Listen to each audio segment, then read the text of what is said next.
তো সাহাবায়ে কেরামদের মর্যাদাটা কেমন, এ ব্যাপারে আমি আপনাদের সামনে 7টি কথা রাখবো, 7টি কথা বলবো।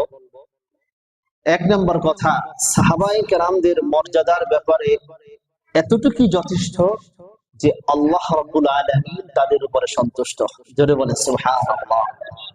তাহলে নবীজির জীবদ্দশায় যত সাহাবায়ে কেরাম আছেন সমস্ত সাহাবাদের উপরে সন্তুষ্ট কে? আল্লাহ রাব্বুল আলামিন। তাহলে সাহাবাদের শ্রেষ্ঠত্বের উপর আর কিছু আছে? জোরে বলেন।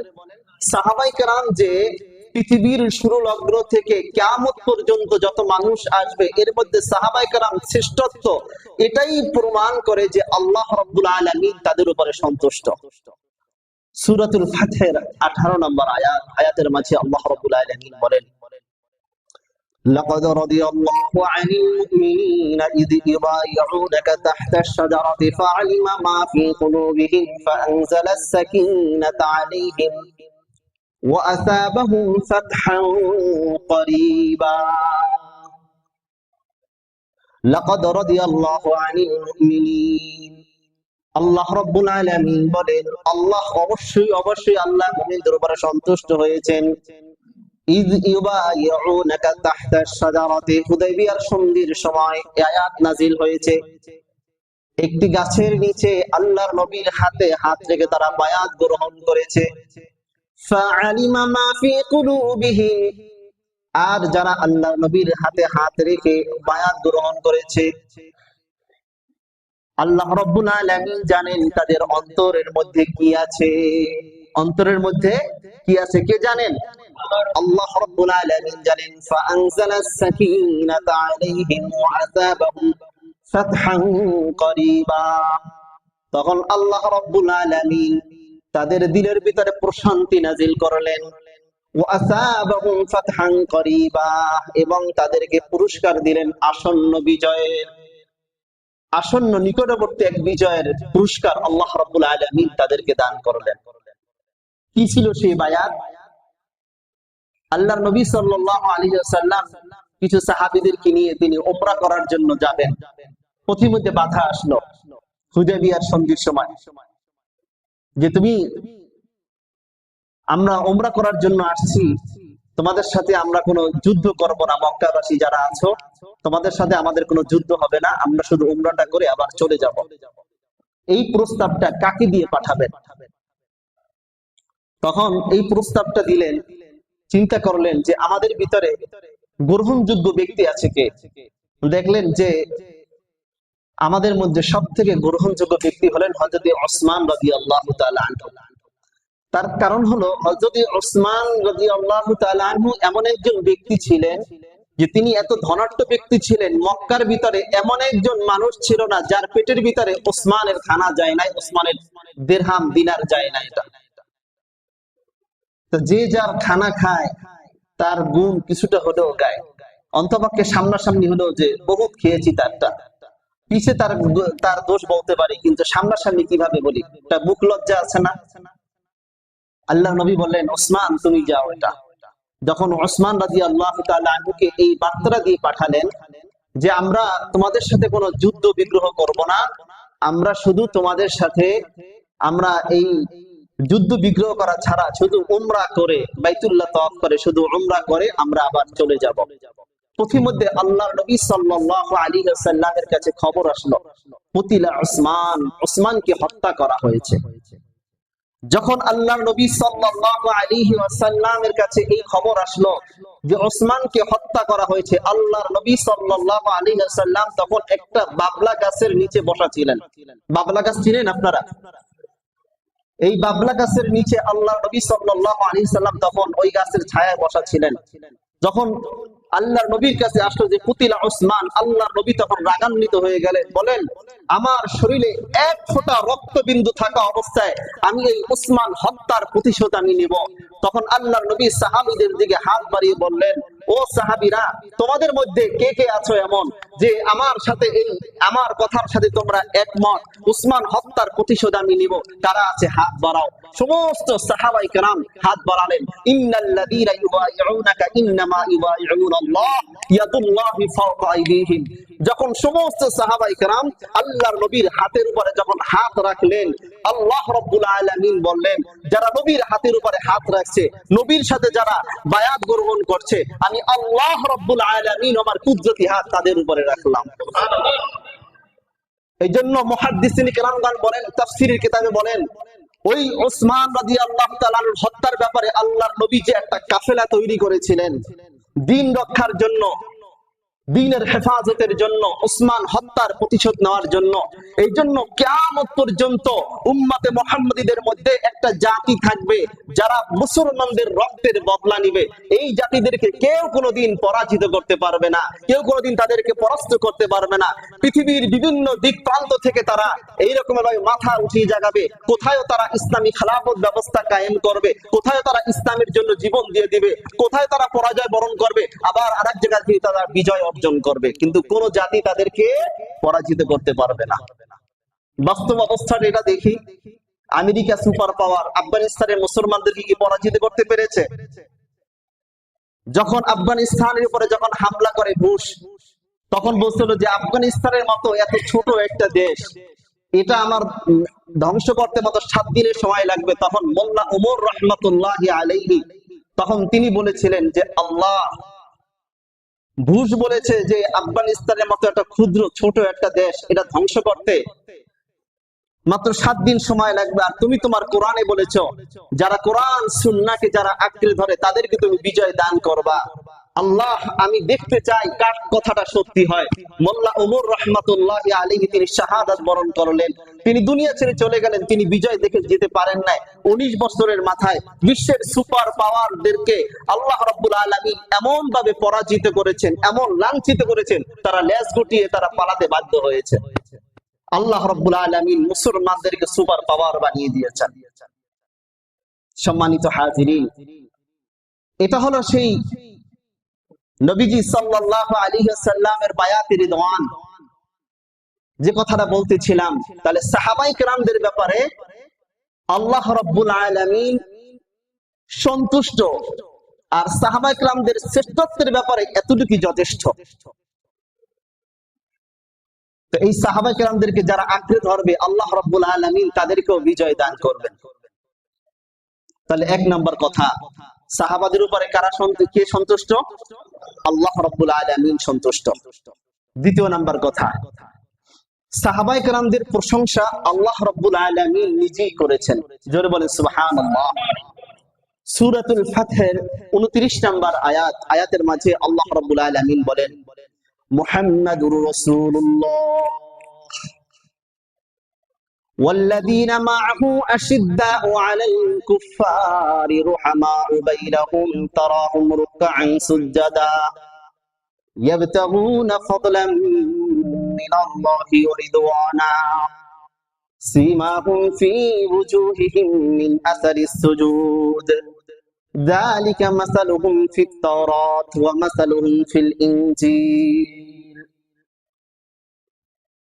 মুহাম্মাদুর রাসূলুল্লাহ, মুহাম্মদ আল্লাহর রাসূল, ওয়াল্লাযীনা মাআহু, মুহাম্মাদুর রাসূলুল্লাহর সাথে যারা রয়েছেন অর্থাৎ সাহাবায়ে কেরাম, আশিদ্দাউ আলাল কুফফার, তারা কাফেরদের প্রতি কঠোর, ওয়া রুহামাউ বাইনাহুম, রুহামাউ বাইনাহুম তারাহুম রুকআন সুজদা, এবং তারা পরস্পর সদয়, খুব আন্তরিক, পরস্পর তারা খুব আন্তরিক, কাফেরদের প্রতি কঠোর, এটা হলো তাদের বৈশিষ্ট্য। তারাহুম, আপনি তাদেরকে দেখবেন, রুকআন সুজদা ইয়াবতাগুনা ফাদলাম মিনাল্লাহি ওয়া রিদওয়ানা, তারা অধিক রুকুকারী, অধিক সিজদাকারী, তারা আল্লাহ রাব্বুল আলামিনের পক্ষ থেকে সন্তুষ্ট, অনুগ্রহ কামনা করে। সীমাহুম ফি বুজুহিহিম মিন আসারিস সুজুদ, আল্লাহ রাব্বুল আলামিন তাদের ইবাদতের প্রশংসা করছেন যে তাদের চেহারাগুলোর দিকে তাকালে সিজদার চিহ্ন এটি পরিলক্ষিত হচ্ছে, সিজদার চিহ্ন পরিলক্ষিত হচ্ছে, এটি দেখা যায় যদি আপনি সাহাবাদের চেহারার দিকে তাকান।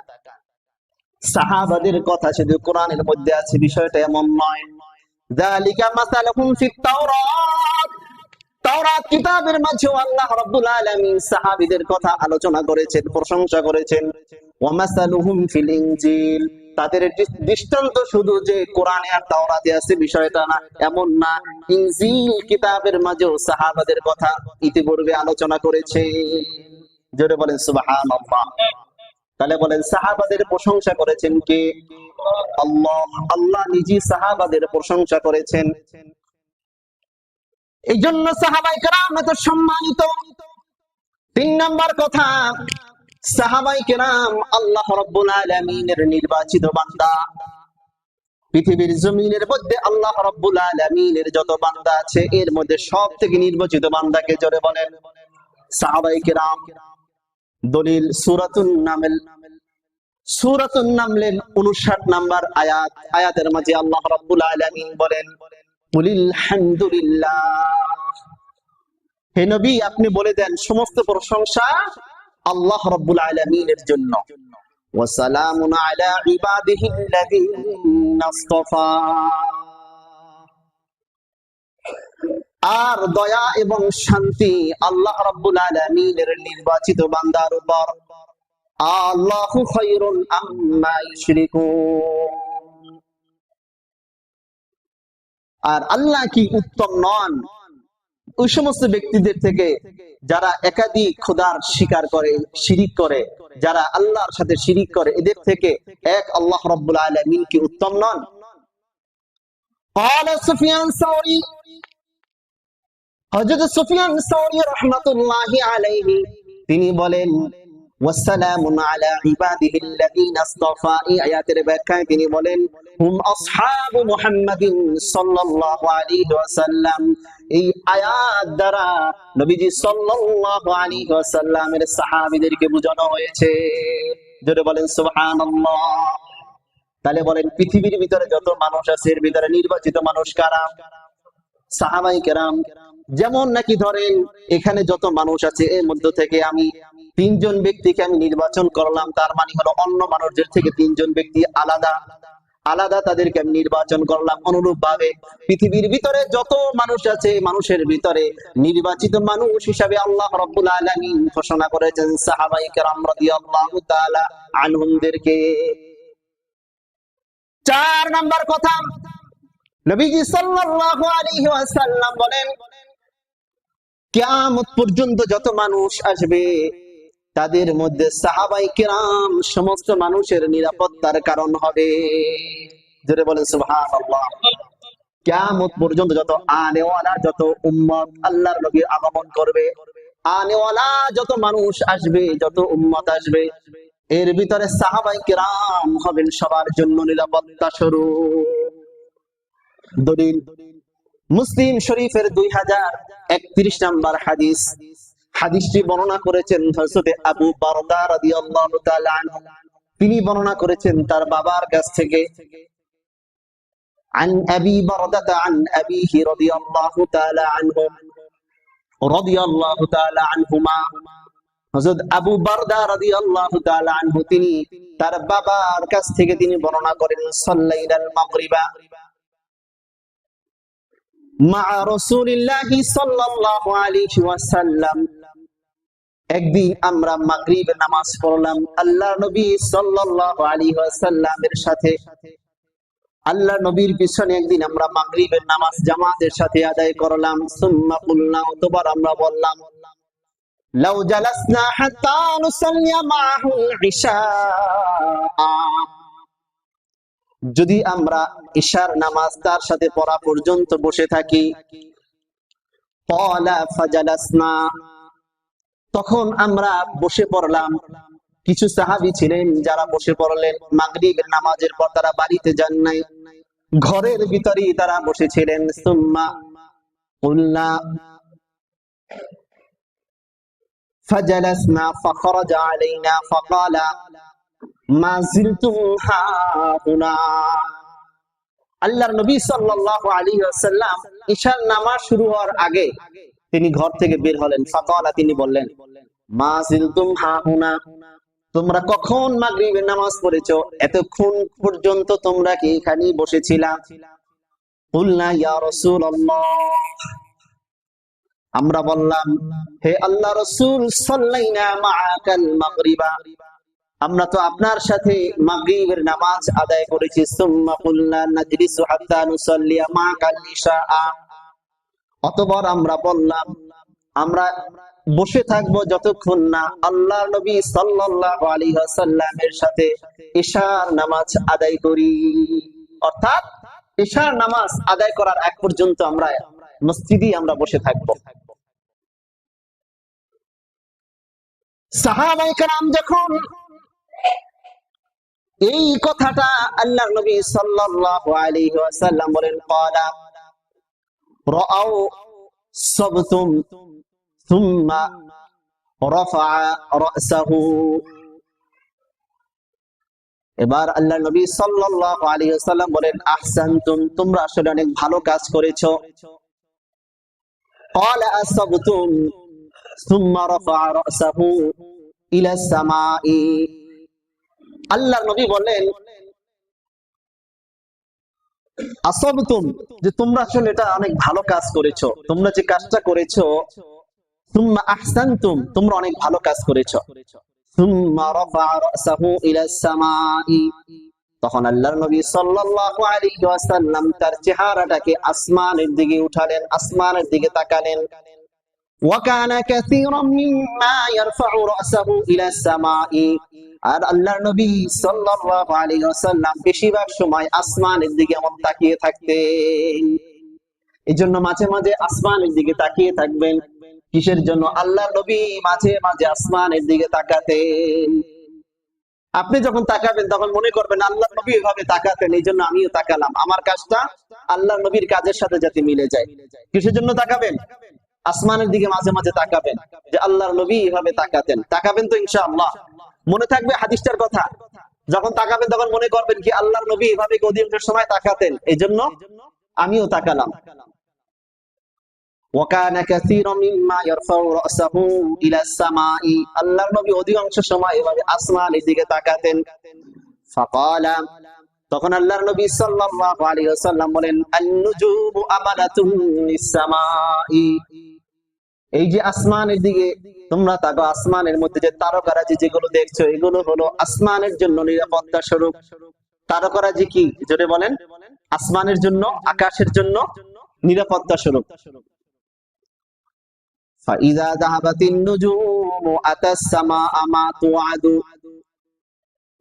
অতঃপর যখন তারকারাজি গুলো চলে যাবে, বিলুপ্ত হয়ে যাবে, তখন এই বিলুপ্ত যদি হয়ে যায় তাহলে আসমানের উপর যে প্রতিশ্রুত বিষয়গুলো আছে সেগুলো এসে যাবে। অর্থাৎ তারকারাজি যদি বিলুপ্ত হয়ে যায় তাহলে আসমানের যা হওয়ার, যে প্রতিশ্রুত আল্লাহ রাব্বুল আলামিন দিয়েছেন সেটাই আসমানের সাথে ঘটবে। ওয়া আনা আমানাতুন লিআসহাবি, আর আমি হলাম আমার সাহাবীদের জন্য আমানত স্বরূপ। সাহাবীদের জন্য কি? আমানত স্বরূপ, অর্থাৎ নিরাপত্তা স্বরূপ। ফাইদা যাহাবতু আতা আসহাবি মা ইউআদুনা, আর যদি আমি চলে যাই আমার সাহাবীদের সাথেও ওই জিনিস ঘটবে যেটার প্রতিশ্রুতি তাদেরকে দেওয়া হয়েছে। এই জন্য বলা হয় কিয়ামতের যে আলামত আছে, সব থেকে বড় আলামত হলো এটা আল্লাহর নবী সাল্লাল্লাহু আলাইহি ওয়াসাল্লামের বিদায় নেওয়া। যে আল্লাহর নবী যেদিন থেকে বিদায় নিয়েছেন পৃথিবীর মানুষের কাছ থেকে, সেদিন থেকে কিয়ামতের একটা পর একটা আলামত আসতে শুরু করছে। কেমন? একটা তসবির দানা যদি ছিঁড়ে যায়, এটা একটা পর একটা যেমন দানা মুহূর্তের ভিতরে শেষ হয়ে যায়, তা কিয়ামতের আলামতও একটা পর একটা আসতে থাকবে। তো সর্বপ্রথম কিয়ামতের আলামত কি দিয়ে শুরু হয়েছে?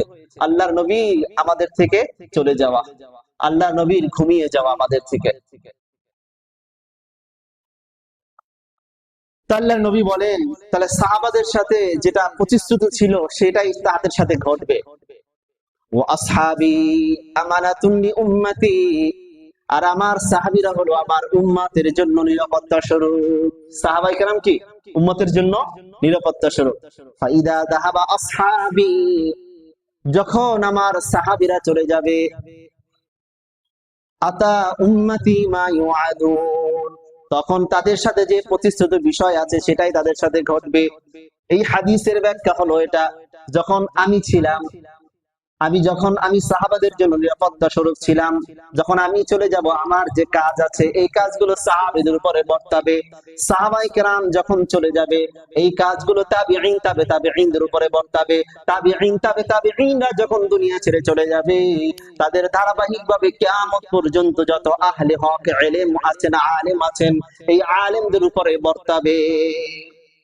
আহলে হক যত উলামায়ে কেরাম আছেন, হক্কানি উলামায়ে কেরাম, রব্বানি উলামায়ে কেরাম যারা আছেন, এদের উপরে এই দায়িত্ব বর্তাবে। তাহলে আল্লাহর নবী সাল্লাল্লাহু আলাইহি সাল্লামের যে কাজ ছিল সাহাবীদেরও একই কাজ, সাহাবীদের যে কাজ ছিল তাবিঈন তাবে তাবিঈনদের একই কাজ, তাবিঈন তাবে তাবিঈনদের যে কাজ ছিল যুগে যুগে হক্কানি উলামায়ে কেরামদের একই কাজ, কিয়ামত পর্যন্ত এমন থাকবে, দ্বীনকে হেফাজত করা। তাহলে বলেন আপনার আমার কাজ কি? সাহাবাদের যে কাজ। এখন আপনি শুধু বলবেন যে এটা উলামায়ে কেরামদের কাজ, আমার তো কাজ না। এটা বিষয়টা এমন নয়। আপনার কাজ হলো উলামায়ে কেরামদেরকে সহযোগিতা করা। এই জন্যই বলা হয় হাদিসের মধ্যে আল্লাহ নবী সাল্লাল্লাহু আলাইহি সাল্লাম বলেছেন যে কুন আলিমান আও মুতাআল্লিমান, হয়তো তুমি আলিম হও অথবা তুমি তালিবুল ইলম হও, অথবা তুমি আলেমদের কথা শোনো অথবা আলেমদের সাথে থাকো, কিন্তু পঞ্চম যেটা যে আলেম বিদ্বেষী তুমি হইও না। এই জন্য হক্কানি উলামায়ে কেরামদের সান্নিধ্য, হক্কানি আলেমদের সাথে আমাদের থাকা। আমরা কি করি? আমরা চিন্তা করি যে দ্বীনের কথা যাচাই বাছাইয়ের ক্ষেত্রে আমরা শুধু সুযোগ খুঁজি, চিন্তা করি যে দেখি এই হুজুর তো এটা বলছে, অন্য হুজুর কি বলে, শিথিলতা কোনখানে আছে, আরে কোন হুজুর আছে একটু সহজ ভাবে বলে, আবার ইনি এটা বলছে এটা বেশি কঠোর হয়ে যায়, এটা নেওয়া যাবে না, দেখি আমার দলের যে হুজুর আছে উনি কি বলে, আবার হলে আমার পছন্দের যে হুজুর আছে উনি কি বলে। মানুষ যে কতটা নির্বুদ্ধিতার মাঝে আছে এটা আপনি ভাষায় কোনোদিন কল্পনাও করতে পারবেন না। আল্লাহ রাব্বুল আলামিন সবাইকে হেফাজত করুন। তাহলে আমাদের 4 নাম্বার কথা ছিল সাহাবায়ে কেরাম আমাদের জন্য কি নিরাপত্তা স্বরূপ, কিয়ামত পর্যন্ত যত মানুষ আসবে সবার জন্য নিরাপত্তা স্বরূপ কি সাহাবায়ে কেরাম। 5 নাম্বার কথা, সাহাবায়ে কেরাম যতদিন দুনিয়াতে ছিলেন ততদিন সবার জন্য তারা কল্যাণকর ছিলেন। তাদেরকে যারা দেখেছেন তারাও সবার জন্য কল্যাণকর ছিলেন, তাদেরকে যারা দেখেছেন তারাও সবার জন্য কল্যাণকর ছিলেন। কয়টা কথা বললাম? 3টি কথা। কয়টি?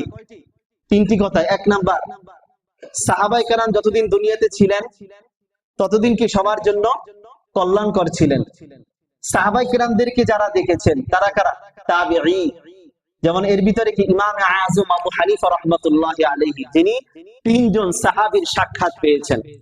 আল্লাহর নবী যেভাবে নামাজ পড়তেন এই নামাজ ইমাম আযম আবু হানিফা রাহমাতুল্লাহি আলাইহি 3 জন সাহাবীর কাছ থেকে শিখেছেন। জোরে বলেন সুবহানাল্লাহ। তাহলে সাহাবায়ে কেরাম এদেরকে যারা দেখেছেন তারা কারা? তাবিঈ। তাবিঈগণ যতদিন ছিলেন তারা কি সবার জন্য কল্যাণকর ছিলেন। এরপরে তাবিঈনগণ যারা তাবিঈদেরকে দেখেছেন তার পরবর্তী প্রজন্ম এরা কারা? তাবিঈনগণ, এরা যতদিন ছিলেন সবার জন্য কল্যাণকর ছিলেন। সিলসিলাতুস সহিহা একটি হাদিসের কিতাব, 3283 নম্বর হাদিস। আল্লাহ রাসূল সাল্লাল্লাহু আলাইহি ওয়াসাল্লাম বলেন, قال رسول الله صلى الله عليه وسلم, আল্লাহ রাসূল সাল্লাল্লাহু আলাইহি ওয়াসাল্লাম বলেন, লা তাযালুনা বিখাইরিন মা দামা ফীকুম মান রাআনি ওয়া সাহাবানি। আল্লাহ রাসূল বলেন তোমরা ততদিন পর্যন্ত কল্যাণের মধ্যে থাকবে যতদিন পর্যন্ত ওই সমস্ত ব্যক্তিরা তোমাদের মাঝে বিদ্যমান থাকবে যারা আমাকে দেখেছে এবং আমার সান্নিধ্য গ্রহণ করেছে, আমার সুহবাত গ্রহণ করেছে, অর্থাৎ সাহাবায়ে কেরাম। এরপর আল্লাহর নবী বলেন, ওয়াল্লাহি লা তাযালুনা বিখাইরিন মা দামা ফীকুম মান রাআনি ওয়া সাহাবা মান সাহাবানি। আল্লাহর কসম তোমরা ততদিন পর্যন্ত কল্যাণের মধ্যে থাকবে, কল্যাণকর অবস্থায় থাকবে যতদিন পর্যন্ত তোমাদের মাঝে ওই ব্যক্তি থাকবে যে আমাকে দেখেছে এবং তাকে পরবর্তী প্রজন্ম যারা আমার সাহাবীদেরকে যারা দেখেছে ওয়াসাহাবা মান সাহিবানি, যে সাহাবী আমার সান্নিধ্য লাভ করেছে, আবার আমার সাহাবীদের সান্নিধ্য যারা লাভ করেছে অর্থাৎ তাবেঈগণ। আল্লাহ নবী বলেন এই সমস্ত ব্যক্তিরা যতদিন পর্যন্ত তোমাদের মাঝে থাকবে ততদিন পর্যন্ত তোমরা কল্যাণকর অবস্থায় থাকবে। 3 নাম্বার কথা, ওয়াল্লাহি লা তাজালুনা বিখাইরিন মা দামা ফীকুম মান রাআ মান রাআনি ওয়া সাহাবা মান সাহাবানি। আল্লাহ নবী বলেন আল্লাহর কসম, তোমরা ততদিন পর্যন্ত কল্যাণকর অবস্থায় থাকবে যতদিন পর্যন্ত তোমাদের মাঝে ওই ব্যক্তি থাকবে যারা দেখেছে ওই সমস্ত ব্যক্তিদেরকে, যারা দেখেছে ওই সমস্ত ব্যক্তিদেরকে, যারা দেখেছে আমাকে। অর্থাৎ যারা তাবিঈদেরকে দেখেছে, যারা তাবিঈন যাদেরকে বলা হয়, যারা তাবিঈদেরকে দেখেছে, যে সমস্ত তাবিঈরা সাহাবায়ে কেরামদেরকে দেখেছে, যে সমস্ত সাহাবায়ে কেরামরা নবীজি সাল্লাল্লাহু আলাইহি সাল্লামকে দেখেছে। কথাটা যদি এভাবে বলি, যারা নবীজি সাল্লাল্লাহু আলাইহি সাল্লাম দেখে অর্থাৎ সাহাবায়ে কেরামদেরকে যারা দেখেছেন তাবিঈনদেরকে যারা দেখেছেন তাবিঈন, তাদের কথা বলা হয়েছে। এরা যতদিন পর্যন্ত তোমাদের মাঝে থাকবে আল্লাহর কসম তোমরা কল্যাণের মধ্যে থাকবে। ওয়াসাহাবা মান সাহিবানি, তাদের সান্নিধ্য যারা লাভ করেছে, তারা এই সমস্ত ব্যক্তিরা যতদিন পর্যন্ত থাকবে ততদিন পর্যন্ত তোমরা কল্যাণকর মধ্যে থাকবে। জোরে বলেন সুবহানাল্লাহ। এরপরে 6 নাম্বার কথা, সাহাবায়ে কেরামদের মর্যাদা রক্ষা করার হুকুম দিয়েছেন স্বয়ং নবীজি সাল্লাল্লাহু আলাইহি ওয়াসাল্লাম। ইবনে মাজার 2363 নম্বর হাদিস, আল্লাহ রাসূল সাল্লাল্লাহু আলাইহি ওয়াসাল্লাম বলেন, قال رسول الله صلى الله عليه وسلم, আল্লাহ রাসূল সাল্লাল্লাহু আলাইহি ওয়াসাল্লাম বলেন, ইহফাযু ফি আসহাবি, তোমরা আমার সাহাবীদের মর্যাদা রক্ষা করো, আমার সাহাবীদের সম্মান তোমরা রক্ষা করো। সুম্মাল্লাযীনা লুনাহুম সুম্মাল্লাযীনা লুনাহুম, আল্লাহর নবী বলেন এর পরের অংশে, অতঃপর যারা সাহাবীদেরকে দেখেছে তাদের সম্মান তাদের মর্যাদা তোমরা রক্ষা করো। সুম্মাল্লাযীনা লুনাহুম, অতঃপর যারা আমার সাহাবীদেরকে তাবিঈনকে যারা দেখেছে, তাবিঈনদেরকে যারা দেখেছে তাদের সম্মান তোমরা রক্ষা করো, অর্থাৎ তাবিঈন। তাহলে আল্লাহর নবী হাদিসের ভিতরে 1 নাম্বার বলছেন কাদের সম্মান রক্ষা করতে? সাহাবীদেরকে। তারপরে 2 নাম্বার অংশে বললেন তাবিঈনদের সম্মান রক্ষা করতে। 3 নাম্বার অংশে বললেন তাবিঈনদের সম্মান রক্ষা করতে। তাহলে তাবিঈনদের মধ্যে বড় একজন তাবিঈ, তার নাম হলো ইমাম আযম আবু হানিফা রাহমাতুল্লাহি আলাইহি। তাহলে বলেন আল্লাহর নবীর এই হাদিস অনুযায়ী তার সম্মান রক্ষা করা আমাদের দরকার আছে কিনা? হ্যাঁ, তার সম্মান রক্ষা করা দরকার আছে কিনা? এখন যারা লামাযহাবী যেগুলো আছে, নাম দিয়েছে আহলে হাদিস। আহলে হাদিস নামটাও তারা দিয়েছে ইংরেজদের দ্বারা। কাদের দ্বারা? ইংরেজদের দ্বারা তাদের নাম নিয়েছে। তারা ইংরেজদের দ্বারা গোলামি করেছে। তারা বলেছে যে ভারতবর্ষে ইংরেজরা হলো আমাদের জন্য আল্লাহ তাআলার পক্ষ থেকে রহমত স্বরূপ। জোরে বলে নাউজুবিল্লাহ। তারাই নাম নিয়েছে আহলে হাদিস। আহলে হাদিস হলো হাদিসের পরিবার যারা।